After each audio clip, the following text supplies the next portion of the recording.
आज जब मुख्यमंत्री नरेंद्र मोदी वडोदरा एयरपोर्ट रवाना होने वाले थे, अंततः कड़ा पुलिस बंदोबस्त था।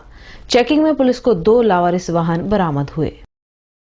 केवड़िया में स्टैच्यू ऑफ यूनिटी के भूमि पूजन का कार्यक्रम पूरा करने के बाद मुख्यमंत्री नरेंद्र मोदी वडोदरा एयरपोर्ट से वापस जाने वाले थे।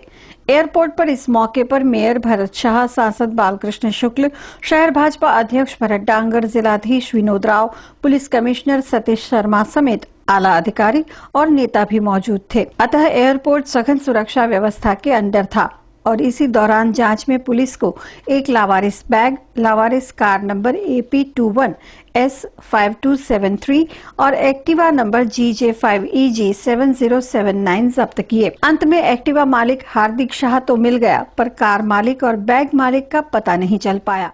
हाँ, એટલે પોલીસે એમનું કામ કર્યું ને બસ, હવે એમની પાસે રેકોર્ડ ના હોય તો એમણે એમની રીતે ચેકિંગ કર્યું બધું। હવે એમણે અહીંયા પાર્કિંગ બંધ થઈ ગયું છે, ઓવરનાઇટ પાર્કિંગ અલાઉડ નથી હવે।